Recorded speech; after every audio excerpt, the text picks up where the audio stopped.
Well, good afternoon, viewers. Today we have a 2007, I believe it is. 10th character of the VIN is a 7, so it's a 7. Kia Forte. And the complaint is poor heater performance. Now, the vehicle has 92,000 kilometers on it. There's no check engine light on. I'm going to fire up the thermal camera here.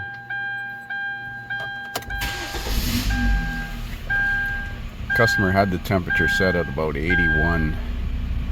She said that it used to blow lots of heat at a lot cooler temperatures. She said got it turned over 80 to get heat out of it.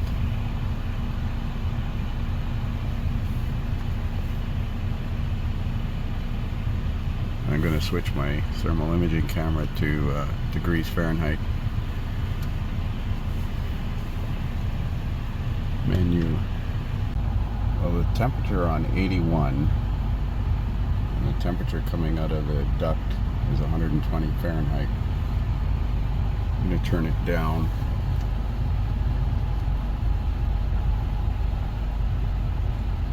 To 70.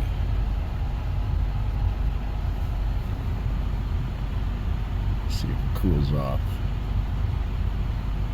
It's going down.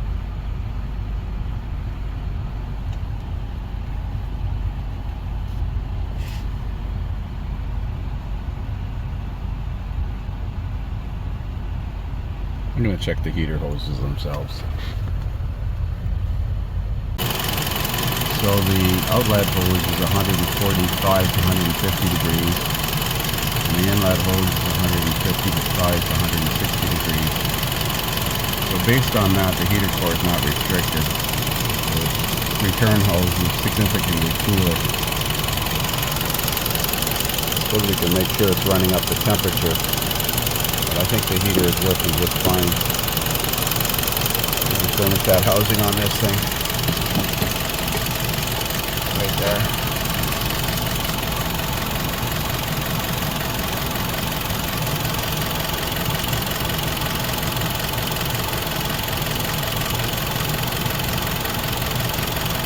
Let's compare the coolant temperature to the... I'm not sure if this thermostat's on the return side or not. It could be.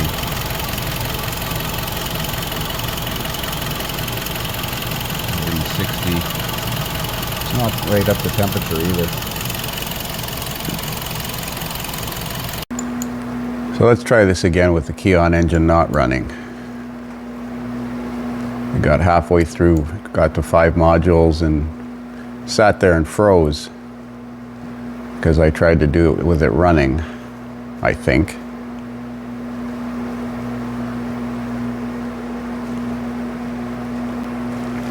Well, that was painfully slow. No codes, but it took forever. Let's look at data, specifically coolant temperature. Then we'll go and look at some HVAC stuff. I'm also going to check the in-car temp sensor, make sure it's not skewed. Water temperature in degrees Celsius. I'm going to start it up again.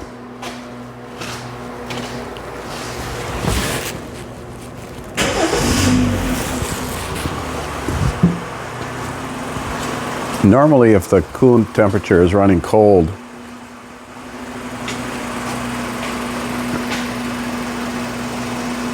maybe we should put a thermostat in this thing. Normally, it would set a fault code for running too cool, but sometimes the criteria is not, like, it's cooling off pretty good. It's 83. I would expect it to be running somewhat hotter than that. Like 90, 95. Mind you, it is coming up. I'm going to check to see if the radiator is warm.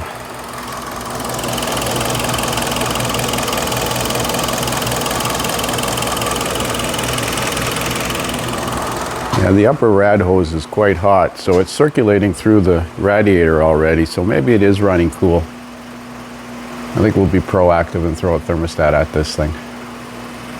and see how much warmer it runs. I'm going to let it run for a few minutes to see what the temperature gets to. So here's data in the HVAC system. Heater water temperature 80 Celsius, ambient air temperature 10 Celsius, evap sensor 26 Celsius, room temperature sensor 23 Celsius, an air mix door potentiometer driver. I'm going to see if this cycles. I'm going to go from hot to cold.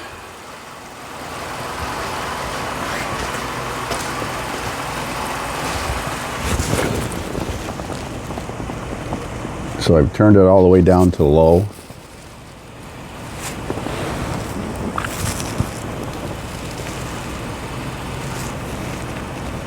I'm turning it up 75, 80, 85, and high. So the mix door is working. Went from 0% to 99%. According to that anyways. This room temperature sensor, I wonder where that's located. I'm going to look for it. So this looks like the ambient in-car temp sensor right here. And normally there's either a Venturi effect created by the heater, or there's an actual little electric motor in there. So if you put a piece of tissue paper over it, it usually holds. Let's turn the heater off and see if it falls off. Yeah, so that's there is airflow into it, as you can see by the tissue paper. It's on max. It's picking up 24 degrees Celsius.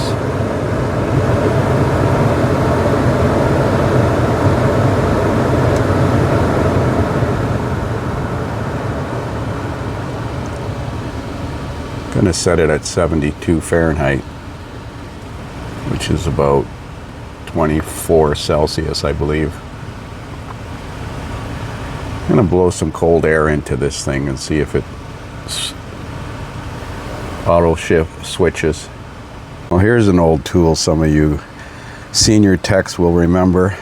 Kent Moore J34024 choke tester.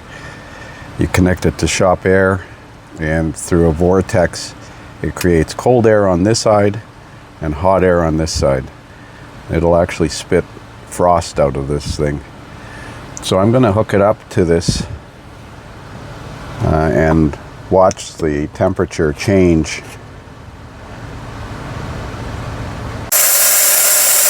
So I'm blowing cold air on that sensor.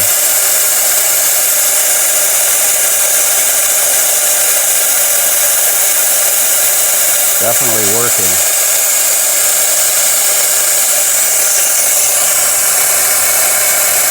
The air conditioning is gone to basically off.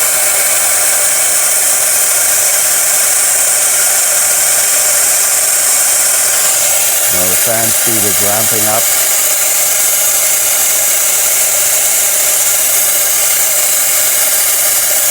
Definitely blowing more heat.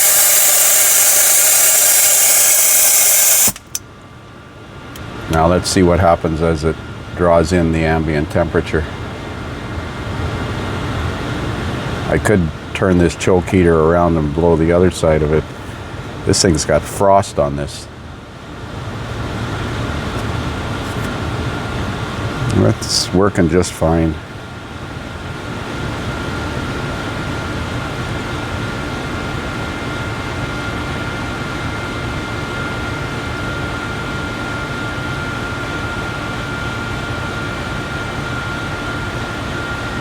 Why did my scanner just shut off?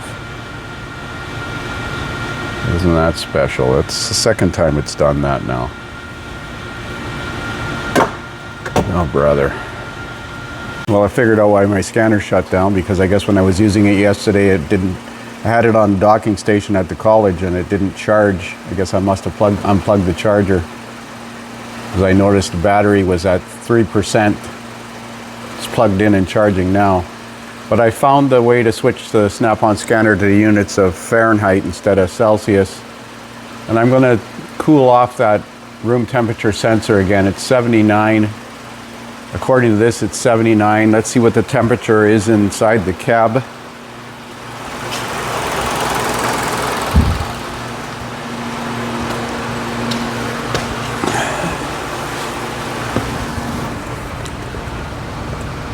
According to the thermal camera, the duct temperature is 74. Okay, I'm going to plug in the choke tester.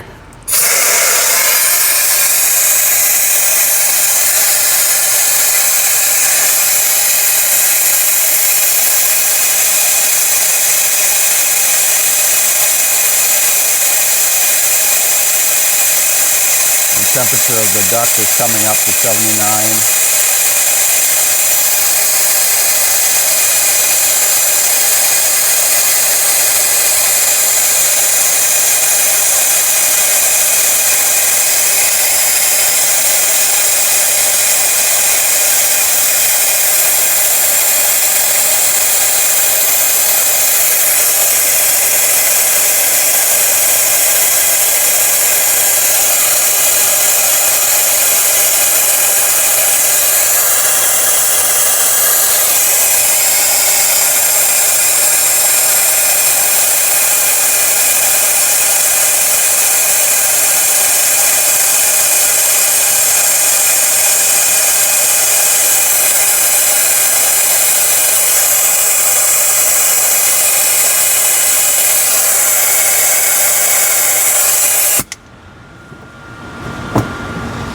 Didn't really seem to switch that much.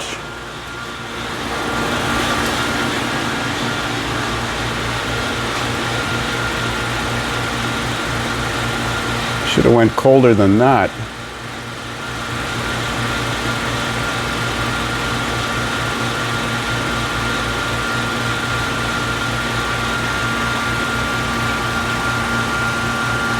Let's see where it went to, because I couldn't see this.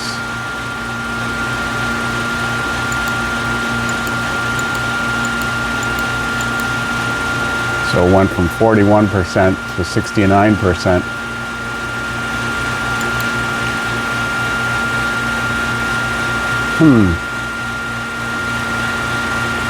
I would have expected it to get colder than that because the air coming out of that thing is like 30 degrees Fahrenheit, 35 degrees Fahrenheit. I'm going to try it again.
Blows it on the floor.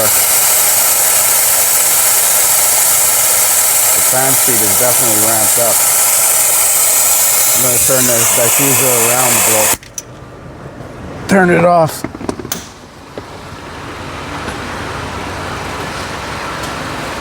It definitely is working.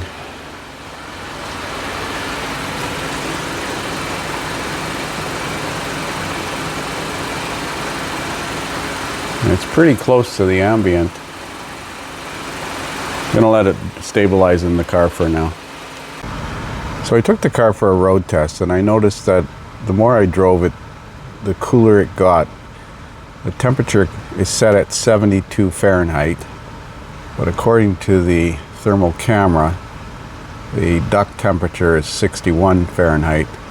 Now, if you look at that temp sensor, it's 90 Fahrenheit. Notice how it's warm inside that temp sensor? Now, I had this problem on a Nissan once where there was a little cooling fan or a little circulation fan in the sensor duct. I don't see that this has that. And there was some, I put a piece of tissue paper over top of it, and it does pull air through it. No, it doesn't. It was before.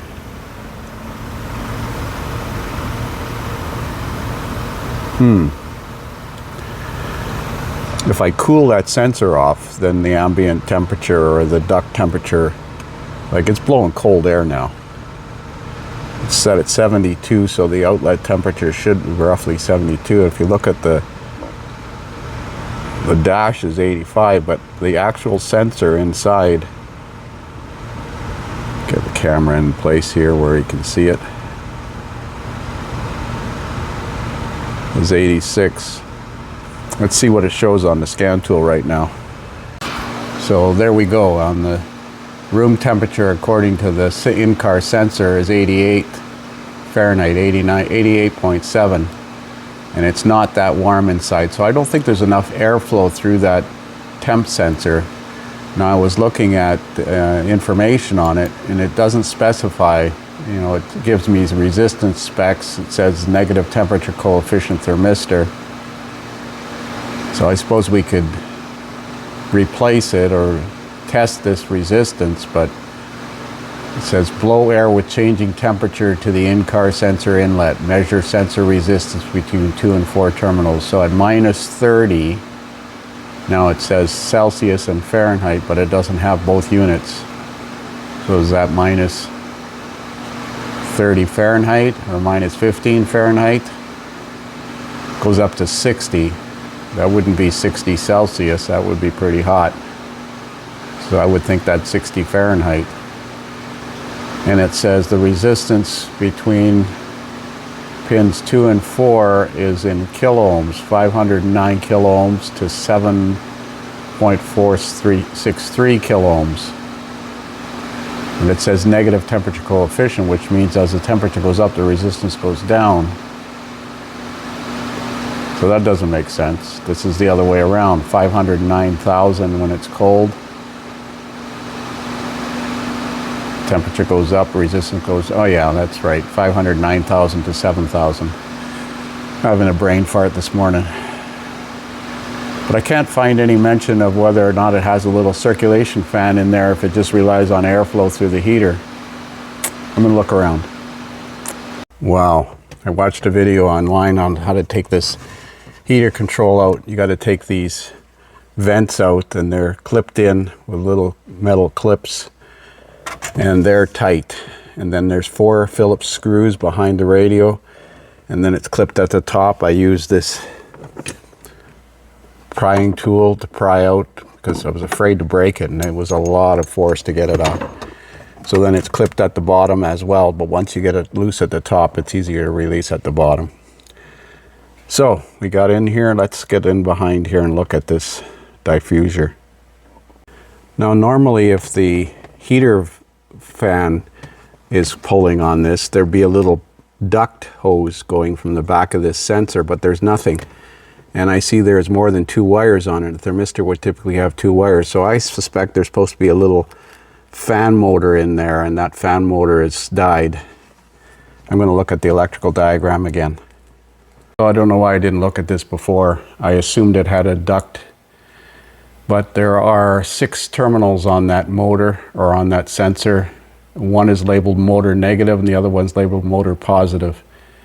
Sensor power, sensor ground, in-car sensor temp signal, and humidity sensor signal. So there's more to it than just a thermistor. So I suspect that little fan motor in there has died. I assumed it had a duct, but now that I got the radio out, I can see there's no hose to the back of this thing. So we're going to order up one of these in-car sensors. So that sensor is attached to the back of this fascia, this dash trim, with a couple screws, at least one screw on the bottom. I can't tell if there's one at the top. I might be able to get it with a stubby screwdriver from inside here. Otherwise, this whole dash has to come out. But I'm going to wait till I have the new sensor. That way I'll be better prepared to determine where the mounting screws are. Hopefully there's only one, but I wouldn't be surprised if there's two.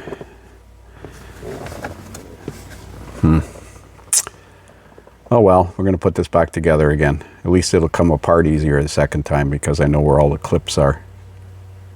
Yeah, there's two screws. One on the top, one on the bottom. Oh joy.